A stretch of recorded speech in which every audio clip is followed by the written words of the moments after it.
धार के नाम जप कर जीवन सफल करें। सुनो, विचारो और अमल करो। जब तक इंसान सुनता नहीं, अमल क्या खा करेगा? और जब तक अमल नहीं करता, फायदा कैसे होगा? आप ये सुन लें, घी में, मक्खन में, बादामों में, चनों में ताकत होती है। सुन लिया पर उनको लेके नहीं आए, तो क्या सुनने से आपको वो ताकत मिल गई? नहीं मिली। ठीक है, आपने सुना, विचारा, मतलब ले आए। अब बात रहेगी अमल करने की। अब सामने रख लो बादाम, घी, दूध और उनको माथा टेकते रहो, धोख मारते रहो।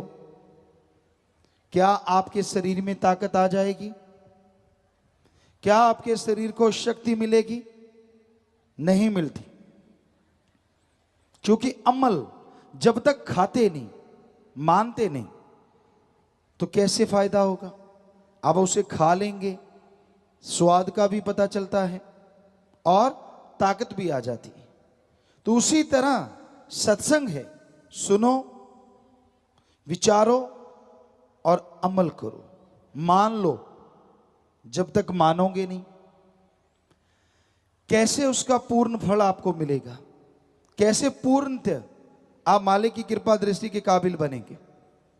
तो ये अति जरूरी है कि पीर फकीर जो अल्लाह वाहिगुरु की बात कहते हैं उसको सुनो, मानो, तो फायदा है। अगर मनमते चलना है तो फिर आने वाले भयानक कर्मों का सामना आपको करना होगा। वो भयानक कर्म पता नहीं किस आड़ में कहां छुपे बैठे हैं। जन्मों जन्मों के भयानक कर्म। 84 लाख शरीर हैं। अगर एक एक कर्म भी माने तो 84 लाख संचित कर्म है। पर हर शरीर का एक कर्म नहीं है। जितना शरीर पावरफुल, उतने ही काल महाकाल उनसे भयानक कर्म करवाता है। और वो कर्म जैसे पेड़ पौधे, हाथी, शेर, चीता, तो वो कर्म वो शरीर नहीं उठा सकते। कर सकते हैं लेकिन उठा नहीं सकते। इसलिए वो कर्म आत्मा के खाते में जुड़ते जाते हैं। मनुष्य शरीर ऐसा सक्षम शरीर है, ऐसा पावरफुल शरीर है, शक्तिशाली शरीर है, जो किसी भी तरह के कर्म को उठाने में सक्षम है, ताकत रखता है कि वो कैसे भी भयानक कर्म को उठा सकता है। तो वो सारे संचित कर्म काल इस शरीर पे डाल देता है। क्यों? क्योंकि ये शरीर इतना सक्षम है, इतना सक्षम है कि ये प्रभु का नाम लेके, अल्लाह वाहिगुरु का नाम लेके इस मृत्युलोक में मालिक को साक्षात प्रकट कर सकता है, पूरी स्वरूप के दर्शन कर सकता है। और जिससे जन्मों जन्मों के पाप कर्म चुटकियों में जल के राख हो जाते हैं। जब भी नूरी स्वरूप के दर्शन हुए तो जन्मों जन्मों के पाप कर्म कट जाया करते हैं। जैसे गुरु मंत्र लिया, इस शरीर में जो आपने पाप कर्म किए वो उसी दौरान कट जाया करते हैं। और जैसे जैसे आप सुमरण करते गए, जन्मों जन्मों के पाप कर्म वन बाई वन कटते चले जाते हैं। कर्मों का दायरा बड़ा ही जबरदस्त है। तो वो संचित कर्म आपके साथ जुड़े हुए हैं। कई बार आप बहुत मेहनत करते हैं, बहुत जोर लगाते हैं, पर आपको फल नहीं मिलता। कई बार आप अपनी खुशियों के लिए बहुत से कर्म अच्छे करते हैं लेकिन खुशियां नहीं मिल पाती। कई बार बहुत बढ़िया कर्म करते हैं, कोई शाबाशी नहीं मिलती। इन सब का कारण है संचित कर्म। आपने इस शरीर में कोई गलत कर्म नहीं किया, कभी किसी का हक नहीं मारा, कभी किसी को बुरा नहीं कहा, फिर भी आप दुखी हैं, फिर भी आपकी मेहनत सफल नहीं होती। तो उसका कारण एक ही होता है कि आपके जन्मों जन्मों के पाप कर्म आपके आड़े आ रहे हैं, आपके रास्ते में आ रहे हैं। उनको काटने के लिए आपने क्या किया ये बताइए। कहते जी बड़ा पुण्य किया, बड़ा लोगों का भला किया, सबके अच्छे के लिए सोचते रहे, प्रार्थना की। पुण्य करने से, अच्छा सोच लेने से पाप कर्म कटते नहीं, आने वाले टाइम में आपके अच्छे कर्म बन जाते हैं। पाप कर्म काटने का, चाहे वो देवी देवता हैं,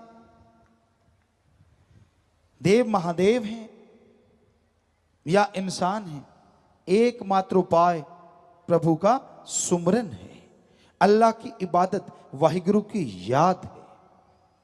उसकी याद के बिना संचित कर्म नहीं करते। मन कभी नहीं रुकता। बहुत चंचल है आदमी का मन, चलायमान, गतिशील, ये कभी रुकता नहीं। जरा सी मन की इच्छा पूरी नहीं हुई तो ये बात का बतंगड़ बना लेता है, राई का पहाड़ बना लेता है।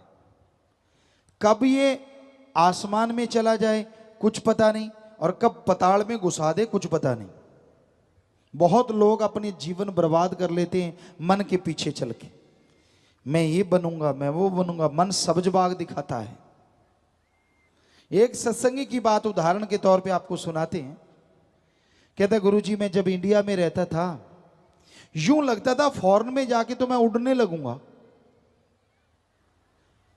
कहता अच्छी भली जमीन थी, बढ़िया खेती बाड़ी करते थे, अपनी नींद सोते थे, अपनी जागते थे।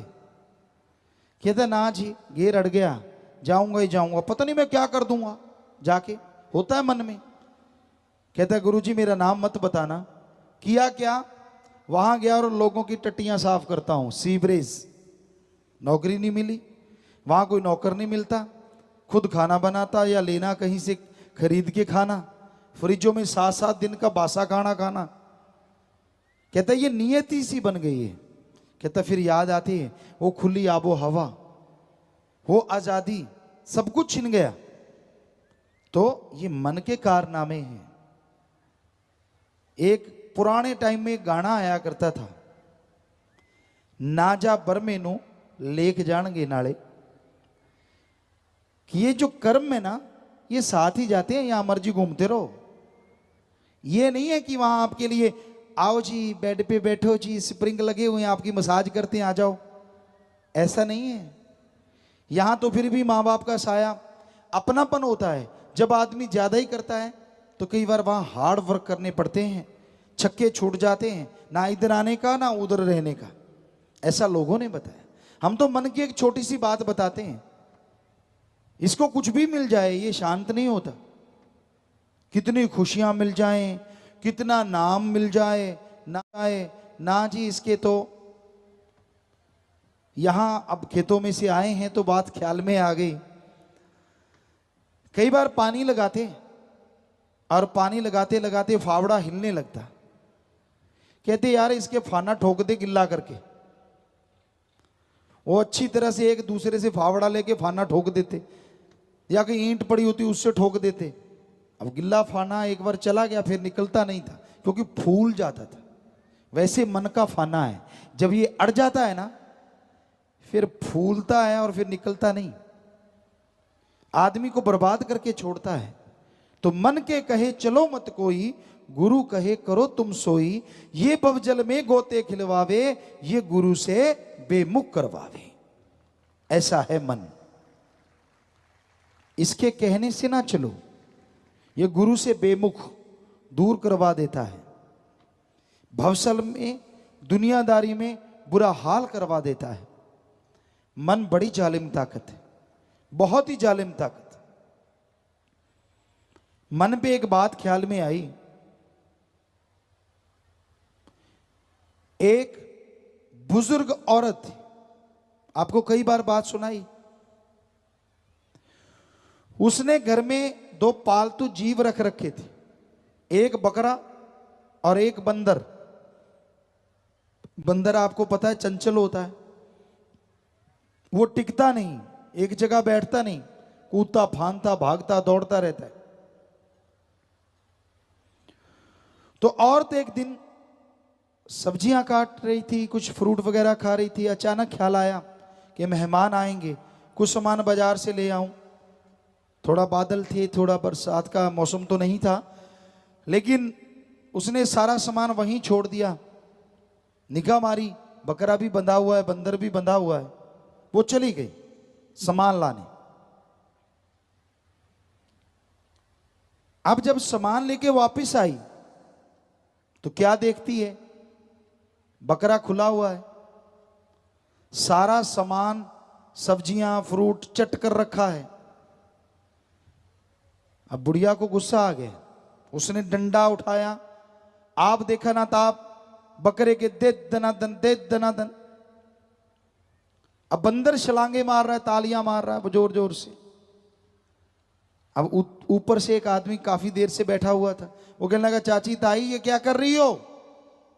कहने लगी, अभी कर रही हूं, मर जाने ने सारा खा लिया मेरा बकरे ने सामान, मैं पीटू नो था क्या करूं? कहने लगा, ताई सुन, ये बकरे ने नहीं किया। कहता मैं देख रहा था, बंदर ने अपना रस्सा खुलवाया, सारा सामान चट कर गया, और जब सारा सामान खा लिया, बकरे का रस्सा खोल दिया, खुद गल में रस्सा डाल के आराम से बैठ गया। अब पिटाई बकरे की हो रही है, कारनामा बंदर ने किया है। तो कारनामा तो आपका मन करता है, भुगतती आत्मा है, फिर आप तड़पते हैं, बेचैन होते हैं, परेशान होते हैं। आपके सारे सब्ज बाग, बड़े बनाए महल पल में धराशायी हो जाते हैं। फिर ना तो वहां मां, ना बाप, ना बहन, ना भाई, एक ही दोस्त, एक ही मित्र होता है, गुरु सतगुरु मौला दाता, अल्लाह वाहि गुरु गौड़ खुदा। क्योंकि गुरु उसका पता बताता है। आदमी अपने पीर फकीर को, सतगुरु मौला को याद करता है तो वो तो हर जगह साथ देता है। पर अगर कोई उसका वचन ना माने, क्योंकि वचन तो वाहिगुरु राम अल्लाह का होता है, ईश्वर का होता है, और संत तो सुनाने वाले होते हैं। ये माइक की आवाज नहीं है, ये तो एक माध्य है, मीडिया है। जैसा बोलेंगे वैसा स्पीकरों के द्वारा आप तक पहुंच जाएगा। वैसे ही फकीर एक माइक की तरह होते हैं। जैसी में आवे खसम की बाणी, तैसड़ा करी ज्ञान बिला लो। कि जैसा खसम अल्लाह वाहिगुरु गौड़ खुदा रब ख्याल देता है, वैसी ही आवाज आती है, वैसी ही बात आती है। तो इसलिए संत महापुरुष कहते हैं कि भाई उस अल्लाह के, उस वाहिगुरु के, उस राम के वचन सुनो, और वचन सुन के अमल किया करो। संत कभी किसी का बुरा नहीं करते। अजी वो तो बुरा सोचते नहीं, करना तो दूर की बात, सबके लिए दुआ करते हैं, प्रार्थना करते हैं, विनती करते हैं। ये अलग बात है। लोगों को उनकी बात कई बार पसंद नहीं आती, क्योंकि संत मन के उल्ट बात करते हैं और लोग मन मते चलना चाहते हैं। जाए कई बार आपको सुनाई एक बात और ख्याल में आ गई। बहुत पहले की बात, एक सज्जन आए और कहने लगे, गुरुजी मैंने ट्रैक्टर लेना है, कौन सा लूं? हमने क्या भाई कितनी जमीन है? कहता 2-3 एकड़ ऐसा कुछ बोला। तो हमने कहा आयशर ले ले, थोड़ी जमीन, थोड़ा खर्चा होगा, फायदा होगा। कहता जी हिंदुस्तान ले लूं। हमने कहा भाई हमसे पूछता है कि खुद बताता है? अगर हमसे पूछता है तो हमने तो जमींदारा किया है, हमें लगता है 2-3 एकड़ के लिए आयशर ठीक है, खर्चा कम रहेगा। कहता वो तो आपकी बात ठीक है, पर अगर हिंदुस्तान ले लो तो हमने कहा ले ले, लगवा ली ना मोहर। इसमें मोहर क्या है? आपका मन चलायमान है, आप मनमते चलना चाहते हैं, फिर एक दिखावे के तौर पे मोहर लगाना चाहते हैं कि लगा दीजिए। तो आप जब धक्का करते हैं तो वो संतों के वचन नहीं होते, आपकी मन मर्जी होती है। आप अपनी मन मर्जी को फकीर के सामने रख के खुद ही पास करवा के चले जाते हैं। संत तो मन के उल्ट बात करते हैं कि मन की ना मानो, ये लारे लगा के नरक ले जाए बुरा होगा हाल। ये तो लारे लगाता है, तरह तरह के सब जो बाग दिखाता है। तो आदमी को मन की नहीं सुननी चाहिए, अपने जमीर आत्मा की सुनो, पीर फकीर की सुनो। अहंकार के घोड़े पे सवार नहीं होना चाहिए, दीनता नम्रता धारण करो। जो जितनी दीनता नम्रता धारण करते हैं उतने ही मालिक के करीब हो जाते हैं। तो संत यही कहते हैं कि आप सत्संग में आओ, सुनो और अमल करो। सत्संग